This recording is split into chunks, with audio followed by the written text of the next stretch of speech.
Good morning, student. I am Rajendra Simori, your maths teacher from the Gyan Manjari Vidyapeeth Mohua.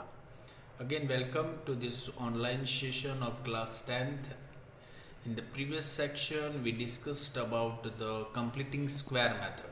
So today we discussed about the some remain portion of the 4.3 exercise. Already I explained second to 8 question of exercise 4.3 into the earlier class, and I hope everyone has cleared this portion before the starting of question number 1.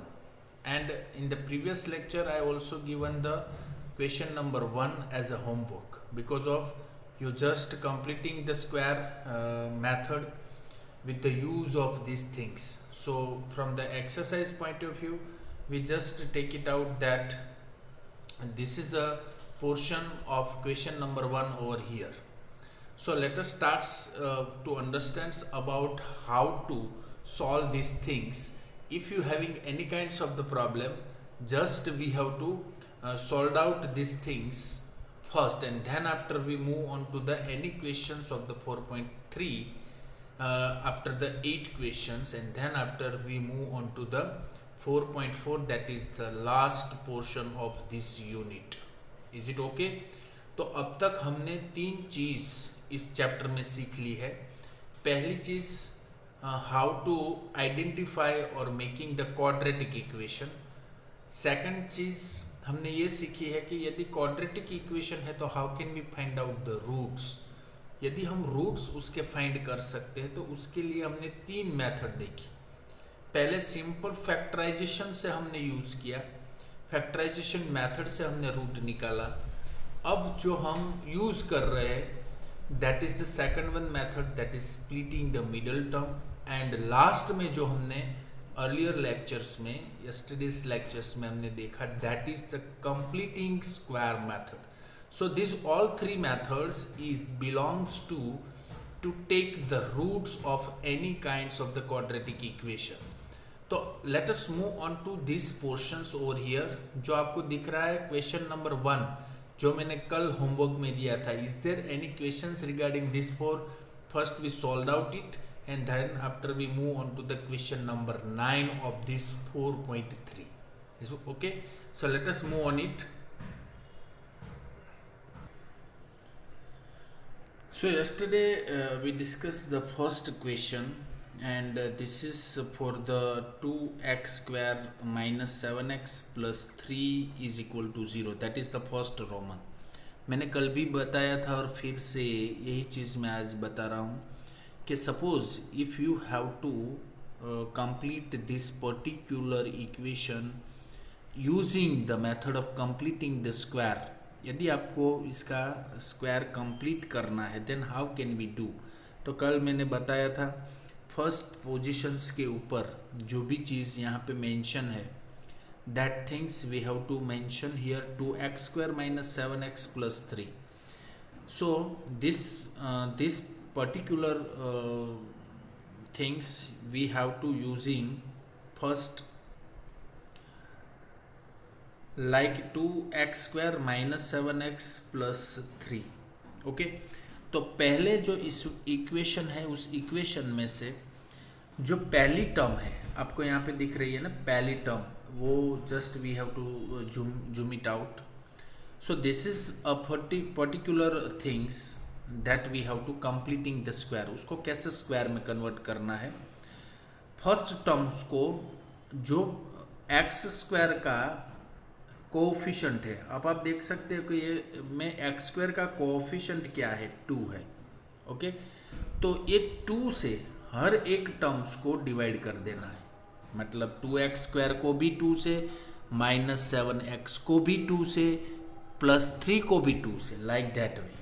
Okay, तो ये हो गया आपका first step. पहला step आपको करना है कोई भी एक्स स्क्वायर का जो भी कोएफिशिएंट है, यदि नहीं है तो 1 से, अदरवाइज कोई भी कोएफिशिएंट है, यहाँ पे एक्स स्क्वायर का कोएफिशिएंट है 2, तो हर एक टर्म को 2 से डिवाइड कर लो. और कुछ याद ही नहीं रखना है, बहुत जल्दी से कंप्लीट हो जाएगा. कल भी मैंने ये स्टेप्स ही दिखाए थे आपको बोर्ड में. तो 2x² माइनस 7x प्लस 3 उसको 2 से डिवाइड कर दो तो फर्स्ट स्टेप हो गया आपका। Okay, so first steps is covered. Now in these steps after dividing with 2, अब क्या हो जाएगा, अब देख सकते हो कि 2 यहाँ से कट हो जाएगा तो यहाँ पे बचता है x² नेक्स्ट स्टेप में। और आगे ये भी चीज़ रखो, मैंने कहीं भी ऑब्जर्व किया है आपके होमवर्क में कि you can't be written like that therefore and is any sign, so it must be puted over there. जहाँ आपको इक्वल के साथ इक्वेशन को यदि इक्वालिटी फॉर्म में लिखना है तो आगे कुछ होना चाहिए, that's why we have to put therefore. ये देयरफॉर की साइन आगे होनी चाहिए। तो 2 कट हुआ मतलब x², 7x/2 मतलब 7/2x plus 3/2 as it is आपने लिख दिया स्टेप में, उसी को ऐसे एक्सप्लेन करके हम लिख सकते हैं x², therefore x² minus 7/2x plus 3/2। जिसको भी ये स्टेप्स में कुछ गलती हो रही है, नहीं आ रहा है, तो फिर से यहाँ पे देख लो। हो गया तीन स्टेप्स, यानी हमारे पास अभी बचा है वो x² minus 7/2x plus 3/2। Now we move on to the another points. अब ये जो पोर्शन है पूरा, यहाँ तक तो हमने सॉल्व कर दिया, यहाँ तक हमें पता चल गया। अब जो करना है वो क्या करना है, x² minus 7/2x plus 3/2 is equal to 0। कल मैंने ऐसा आपको बताया था इजी मेथड से, कुछ ऐसा भी कर सकते हो कि ये जो मिडल टर्म आपका दिख रहा है, x का जो कोएफिशिएंट है वो क्या है 7/2, उसमें साइन बाइन आपको ध्यान में नहीं रखनी है, सिर्फ you have to pick up the coefficient of x, यानी हमारे पास कोएफिशिएंट ऑफ x क्या है 7/2 है। आप क्वेश्चन में भी देखते जाओ 7/2 है, मतलब हम 7/2 को यहाँ पे ले आए, उसको हम कुछ नहीं करेंगे, सिर्फ 1/2 से मल्टीप्लाई कर दो। यदि 1/2 से मल्टीप्लाई कर दो मतलब 7/2 का हमें डबल करना है, बट 7/2 का डबल करना हमें कभी कभी ऐसा होता है कि फ्रैक्शनल नंबर हमें कैसे डबल करना होता है पता नहीं चलता, क्योंकि जब हम डबल करते हैं तो उसका रेसिप्रोकल 2 से डिवाइड करते हैं, 7/2 को 2 से डिवाइड करते हैं तो ऑटोमेटिकली 7/2 का रेसिप्रोकल क्या हो जाएगा। जैसे कि मैं आपको फिर से यहाँ पे बता दूँ कि सपोज हमें मान लो कि 7/2 इसको 2 से डिवाइड करो, तो अब 2 के नीचे और कुछ नहीं है तो उसके नीचे हम क्या कंसिडर करेंगे 1। यही चीज़ ऊपर जाएगी, यहाँ पे यहाँ से निकाल के ऊपर ले जाएंगे तो क्या हो जाएगा 1/2 ही होगा ना, रेसिप्रोकल ही हो जाएगा ना 7/2 इंटू 1/2।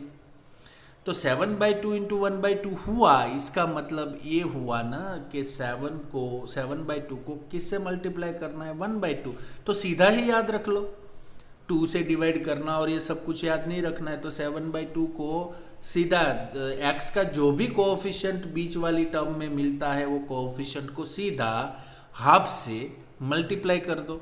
अब जैसे ही 7/2 को हाफ से मल्टीप्लाई किया, 7/2 को हाफ से मल्टीप्लाई किया, then we will get here 7/4, क्योंकि ऊपर 7 इंटू 1 यानी 7 और 2 इंटू 2 कितना होता है 4।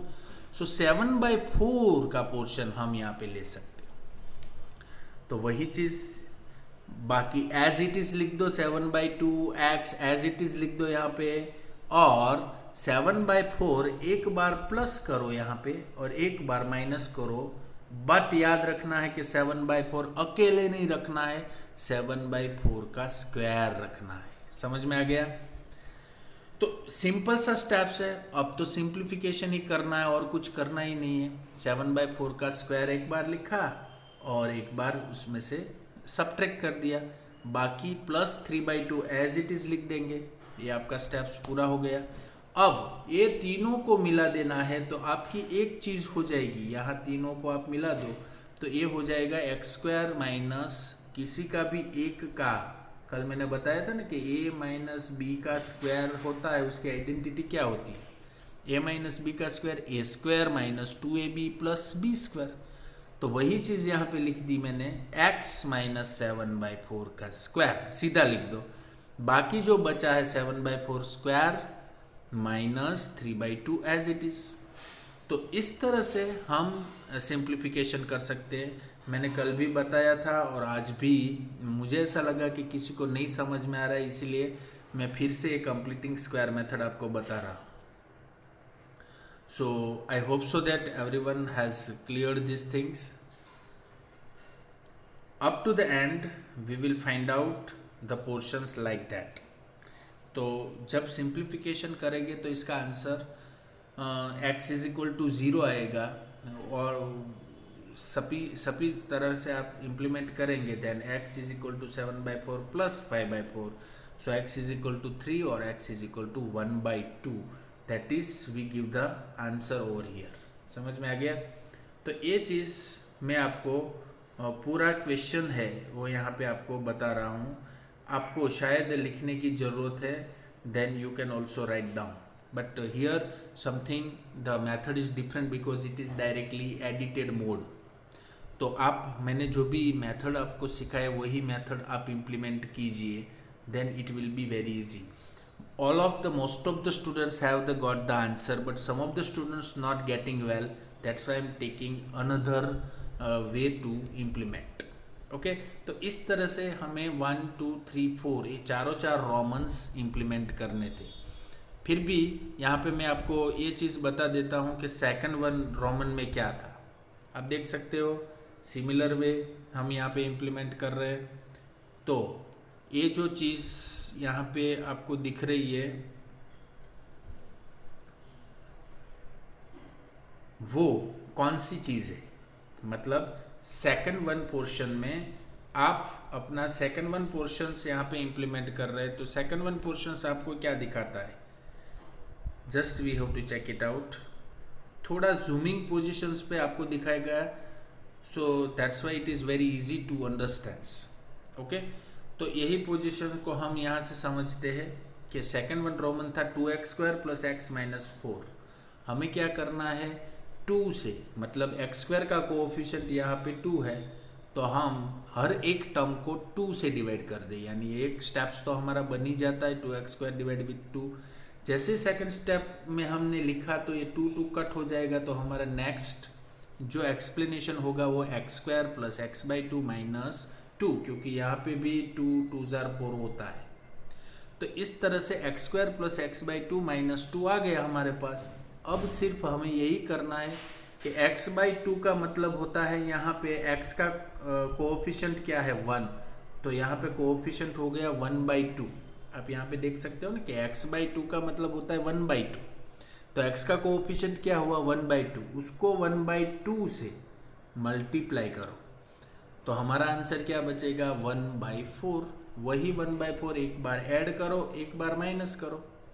तो इस तरह से आप इम्प्लीमेंट कर सकते हो। इतनी चीज़ ही आपको मेनली देखनी है, यानी कितनी चीज़, ये 1 2 एंड 3, ये 3 चीज़ यदि आप अच्छी तरह से सीख लो then it will be very easy to understand. जो मैंने कल एक्सप्लेन किया था, आप कल के वीडियो को भी फिर से देख सकते हो और you can also implement it. फिर भी कुछ डाउट्स आ रहे हैं then you can call me directly. Okay तो ये हुआ आपका सेकंड वन क्वेश्चंस ऑफ 4.3 का क्वेश्चन नंबर 1 का second roman. Now we are going on to the another parts.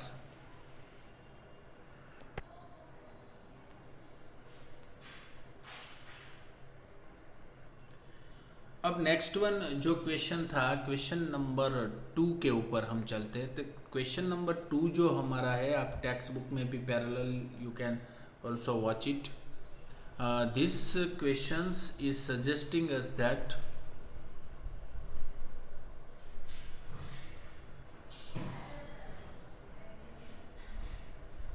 What do you understand. ये थोड़ी मेथड अलग है जो मैंने अर्लियर क्लास में भी सिखा दिया है, but we just check it out. कोई भूल गया है, कोई नया ज्वाइन हुआ है तो शायद उसको पता नहीं होगा कि how can we solve it. अभी मैं सीधा सॉल्यूशन वाला पोर्शन ही आपको दिखा रहा हूँ तो आपको माइंड में सेट हो जाए जल्दी से।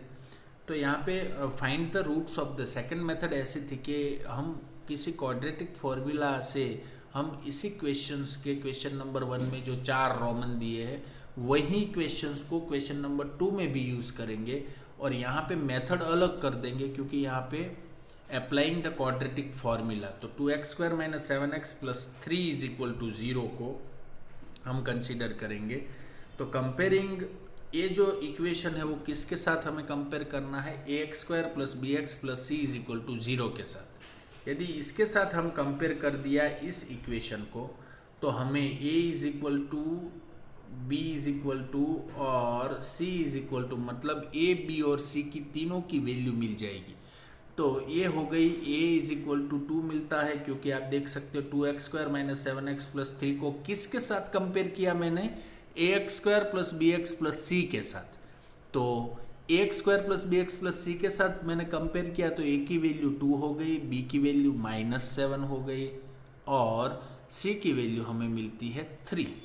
यदि ये तीनों चीज़ मिल जाती है तो हम डिस्क्रिमिनेंट फाइंड कर सकते हैं, यानी कि d। तो डिस्क्रिमिनेंट फाइंड करने के लिए हमारे पास कितनी वैल्यू होनी चाहिए, a b और c की वैल्यू होनी चाहिए। तो वही चीज़ यहाँ पे इम्प्लीमेंट की है। डिस्क्रिमिनेंट d = हमारा इक्वेशन है b² - 4ac। तो जो भी b की वैल्यू है वो हम यहाँ पे b की जगह पे रखेंगे, जो हमारी c की वैल्यू है वो यहाँ पे रखेंगे और a की वैल्यू भी यहाँ पे इम्प्लीमेंट करेंगे। So d = b² - 4ac। b की वैल्यू है -7, तो -7 का स्क्वायर -4, b a की वैल्यू है 2 एंड c की वैल्यू है 3। So that steps we covered. -7 का स्क्वायर होता है +49, -4 × 2 × 3 मतलब 3 × 2 6, 6 4 24। सो 49 में से 24 गया, so we have to get 25। 25 is always greater than 0। 0 से वो 25 कैसा मिला है हमें, अभी जो डिस्क्रिमिनेंट हमारी d की वैल्यू आई है वो क्या है, 25। तो 25 इज ऑलवेज ग्रेटर देन 0, 0 से बड़ा ही है। तो इस कंडीशन को हम कंसिडर करें तो हमने 3 कंडीशन देखी थी, याद हो तो। यदि b² - 4ac is greater than 0 होता है तब 2 डिस्टिंक्ट रियल रूट होते हैं। कितने, 0 से d की वैल्यू बड़ी आती है तब कितने रूट्स होते हैं, 2। यदि वो इक्वल हाई तब हमारे there is no any kinds of the roots we will find. अब यदि डिस्टिंक्ट रूट है then we can say that यदि 0 इक्वल आया, b² - 4ac = 0 आया, मतलब हमारे पास कंडीशन थी ना, आपको याद हो तो b² - 4ac is greater than 0, तब कितने डिस्टिंक्ट रूट आएंगे, 2। यदि वही कंडीशन b² - 4ac के बराबर 0 आया, मतलब b² - 4ac की वैल्यू 0 आई, तो दोनों कंपेयर करेंगे 0 से, तो that is the same root. तो दोनों के रूट कैसे होंगे, कोई एक मिलेगा तो दूसरा वैसे ही मिलेगा, मतलब we have to find out the unique roots with it. And third condition is that जब हम b² - 4ac है वो 0 से छोटा है, मतलब ग्रेटर देन 0, मतलब b² - 4ac की वैल्यू कैसी है, 0 से छोटी है, मतलब माइनस नेगेटिव जब आएगा तब there are no any roots find, तब हमें इस कंडीशन को आगे बढ़ाना ही नहीं। समझ में आ गया। तो पहली कंडीशन को हम यहाँ पे यूज़ करते हैं यूजिंग द क्वाड्रेटिक फॉर्मूला, मतलब क्वाड्रेटिक फॉर्मूला हमारी क्या है, माइनस और प्लस और माइनस b +√d, ऐसे भी आप यूज़ कर सकते हो, या माइनस प्लस और माइनस b b² - 4ac √2 में भी यूज़ कर सकते हो। यदि हमने b² - 4ac यहाँ ले लिया है, उसको ही हम d कहते हैं, तो हम डायरेक्टली √2 में d रखेंगे। सो माइनस एक बार माइनस होता है, एक बार प्लस होता है, तो -b +√d and -b -√d ऐसे भी हम रख सकते हैं। और जो डिनोमिनेटर की पोजीशन है वहाँ पे हम 2a रखेंगे। सो x -b +√d -b -√d। यदि -√d आपको नहीं लेना है तो you can also write down like b² - 4ac in √, कोई भी चीज़ आप लिख सकते हो, but that is a easy way to understand. तो दोनों चीज़ वहाँ पे रख देनी है। b की जो वैल्यू आपने फाइंड की है वही चीज़ यहाँ पे b की वैल्यू रखेंगे -7 प्लस अंडर रूट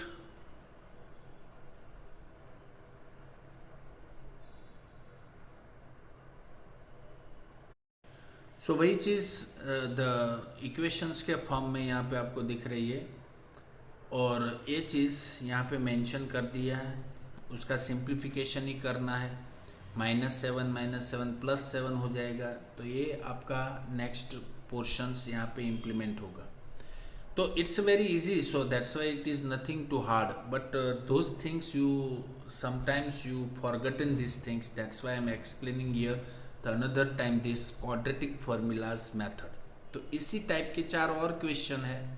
ये क्वेश्चंस हमने पहले भी कर लिए हैं वीडियो लेक्चर में, यहाँ पे सिर्फ मुझे रिवीजन की तरह आपको दिखाना है। Okay, so this is portions of it.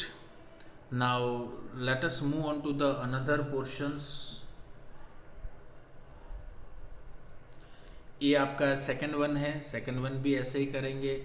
जब हम डिस्क्रिमिनेंट मिलेंगे, डिस्क्रिमिनेंट हम फाइंड करेंगे, तब डिस्क्रिमिनेंट की ऊपर ही हमें देखना है कि उसकी वैल्यू क्या आ रही है। 33 आ रही है, मतलब 0 से बड़ी है, तो ऑटोमेटिकली उसके 2 डिस्टिंक्ट रूट होंगे ही।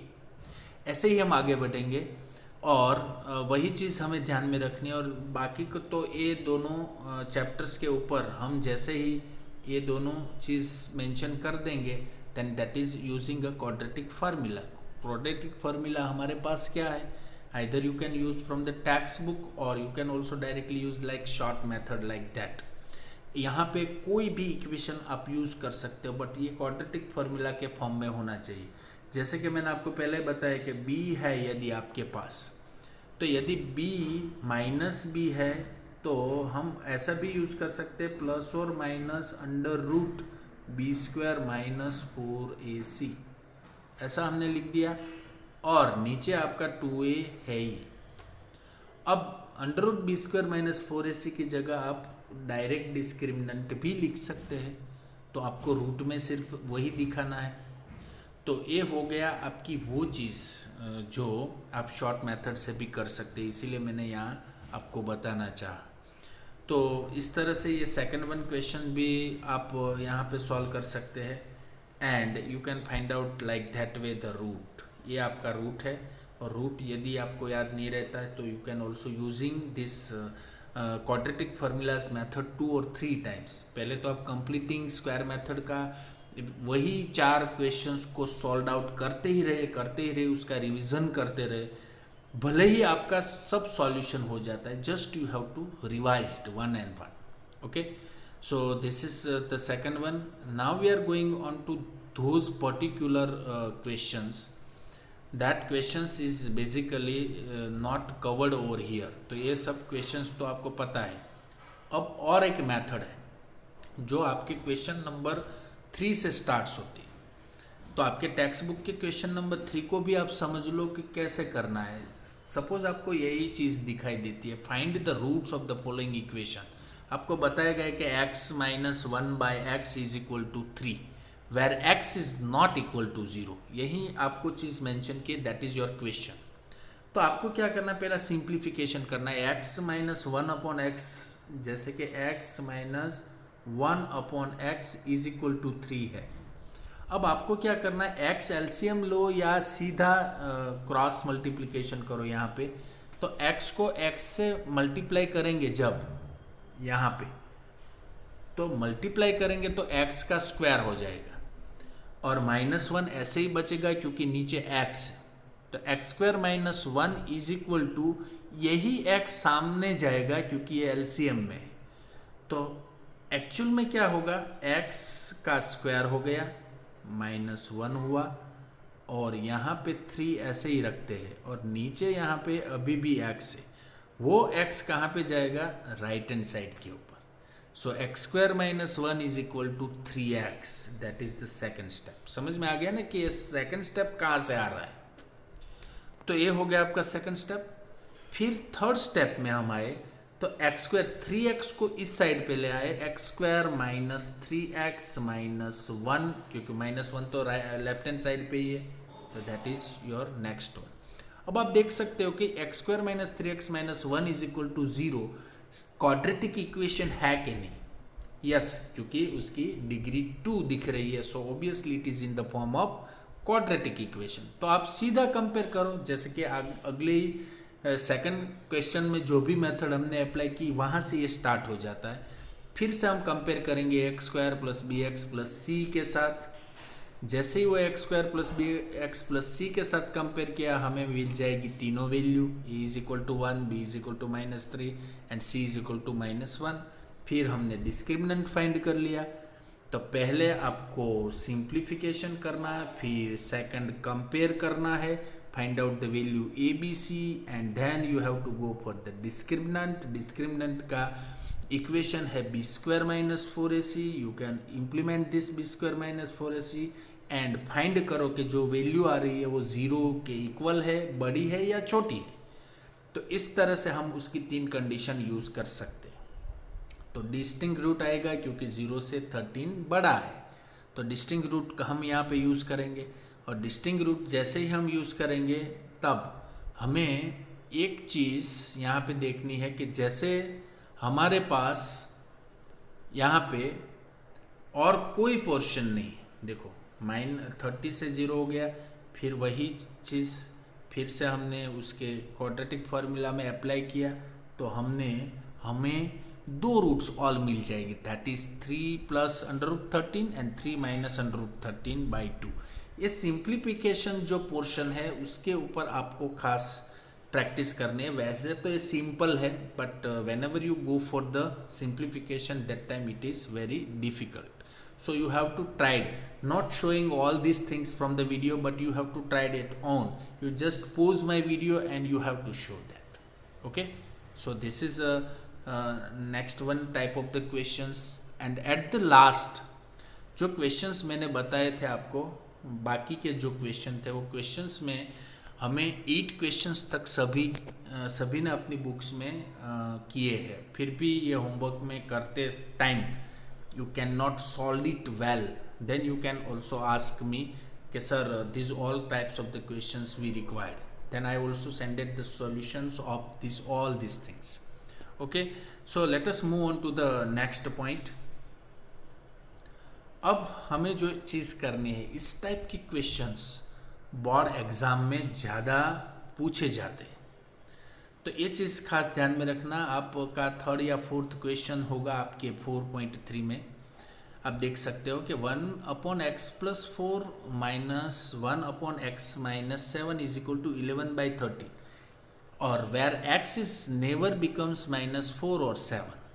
x कभी -4 नहीं होता और 7 भी नहीं होता। यदि ये हो जाता तो यहाँ पे 0 हो जाता। आप देख सकते हो कि x की वैल्यू यदि -4 हो गई तो -4 + 4 क्या हो जाएगा, 0।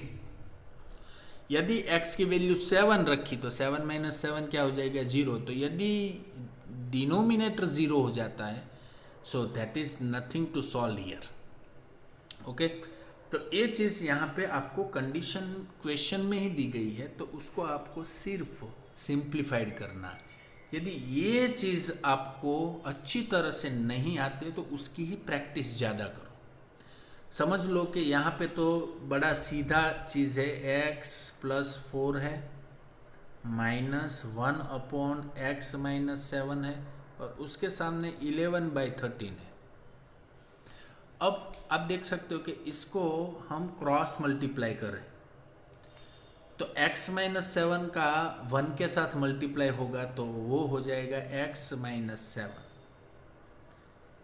और माइनस x + 4, क्योंकि x + 4 कहाँ पे मल्टीप्लाई होगा, इस 1 के साथ। बीच में क्या है, यहाँ पे -1 है, यहाँ पे दिख रहा है ना आपको -1। तो 1/x + 4 minus 1/x minus 7 is equal to 11/13. So we got like that. Therefore हम क्या करेंगे, स्टार्ट करेंगे therefore से x minus 7 minus x plus 4 then upon जो भी चीज़ हमने ऊपर नीचे मल्टीप्लिकेशन की है वही डिनोमिनेटर में रहेगी, x minus 7 and x plus 4 is equal to 11/13. तो पूरी चीज़ यहाँ पे इम्प्लीमेंट हो गई। सो x minus 7 minus x minus 4, simple way से हम उसका ब्रैकेट निकाल देंगे तो ये स्टेप्स आएगा x माइनस 7 माइनस एक्स, यदि बार माइनस है तो अंदर +4 की जगह पे -4 हो जाएगा, और एज इट इज़ हम इस स्टेप्स को लिख लेंगे। Next x minus 7 minus x मतलब x यहाँ पे कट हो जाएगा क्योंकि एक प्लस है और एक माइनस है, तो बचा -7 माइनस 4 क्या होता है -11, और नीचे x माइनस 7 और x प्लस 4 को हम मल्टीप्लिकेशन कर देते हैं, x square plus what ever the way, x square plus 4x minus 7x plus 7 into 4. So whatever we get, that is after simplification x square minus 3x minus 28 मिल गया। तो इस तरह से हम पूरा सिंप्लीफिकेशन करने के बाद हमारे पास जो चीज़ हमें मिलती है लास्ट में वो क्या होती है, x square minus 3x minus 28, और सामने आपका -13 है, तो x square minus 3x minus 28, 30 को इस साइड ले आओ तो माइनस का हो जाएगा plus, so -28 plus 30 is equal to 0। So X square minus 3x minus 28 में से 30 मतलब इसका सब्ट्रैक्शन होगा, so we remains here 2 only, that is plus, so X square minus 3x plus 2 is equal to 0। फिर से X square minus 3x plus 2 is equal to 0 को हम splitting the middle term से भी कर सकते हैं। तो जो भी मेथड हमने 3 मेथड सिखाई है, factorisation, splitting the middle term और कंप्लीटिंग द स्क्वायर मेथड, अब इसमें से आपको splitting the middle term easy रहेगी, तो इस तरह से आपको दोनों रूट्स मिल सकते हैं। तो 3x का आप स्प्लिटिंग द मिडल टर्म करेंगे तो क्या होगा, यहाँ पे डायरेक्ट स्टेप दिया गया है तो आपको पता नहीं चलेगा, तो शायद ये भी होगा कि कैसे करना है। अब स्प्लिटिंग द मिडल टर्म करो तो यहाँ पे 3 है तो 2 1 जार यानी x square minus 2x minus x plus 2, यानी हमें -3x की जगह पे हमने क्या लिखा -2x माइनस एक्स, यानी इसका टोटल हो जाता है -3x, और दोनों का मल्टीप्लिकेशन करो तो लास्ट डिजिट आ जानी चाहिए 2, तो ये हो गई। अब दो को कंपेयर कर लो, x कॉमन निकाला तो x माइनस 2 बचा, यहाँ पे x कॉमन निकाला, यहाँ पे x नहीं कॉमन निकलता है तो हम क्या करेंगे, यहाँ पे सिर्फ हम -1 को कॉमन निकालते हैं, तो काउंट ब्रैकेट में क्या बचेगा x माइनस 2, तो x minus 2 and x minus 1, ये आपको यहाँ पे देख सकते हो, ये चीज़ जो आपके ब्रैकेट में आ गई। तो 2 ब्रैकेट बचे, मतलब एक बचा x माइनस 1 का और एक बचा x माइनस 2, दोनों को कंपेयर करो 0 के साथ तो आपकी वैल्यू हो जाएगी x is equal to 1 and x is equal to 2, that is the 2 roots of here. तो इस तरीके से आप सिर्फ सिंप्लीफिकेशन करके भी आप अपना आंसर निकाल सकते हैं। तो इस टाइप के क्वेश्चंस की प्रैक्टिस ज़्यादा करो, नेट्स में सर्च करो, अपनी असाइनमेंट की बुक्स, जब भी मैं आपको इसी टाइप के क्वेश्चंस का लिस्ट दूंगा तो उसमें भी इस टाइप के क्वेश्चन ज़्यादा होंगे, then you have to cover it. Okay, so up to the end of this things, up to the all 8 questions you have to solve. जिसने भी पहले कर दिया है उसको करने की ज़रूरत नहीं है, but those who are not completed in the previous part, you just completed the 4.3 question number 1 से लेके 8 तक, इसमें एक भी क्वेश्चंस आपको छोड़ना नहीं है। समझ में आ गया? क्वेश्चन नंबर 1 से लेके question number 1 to question number 8 you have to complete it in today's homework, or you can also directly write in your fair book. So which questions I ask here? Exercise 4.3 और 4.3 का question number 1 से लेके question number 8 तक you have to complete in today's homework. Is it clear? तो ये चीज़ मैं फिर से बता रहा हूँ कि कैसे उसको कंप्लीट करना है। जैसे जैसे मैंने चार मेथड फिर से बता दी इसी वीडियो लेक्चर में, तो आप उसी के ऊपर प्रैक्टिस करो और वीडियो फिर से देखो। Okay, but you have to tried and question 1 to question 8 just you have to solve out today. आप अपने फेयरबुक के ही फोटोग्राफ्स आपने लिख दिए, तो you have to send it the question 1 to question 8 photographs in today's homework. Those who are not completed, you have to complete today from question number 1 to question number 8. Do not make copy from others. You have to try it yourself. Thank you very much for being with us. We will meet very soon into the next lecture. Thank you very much.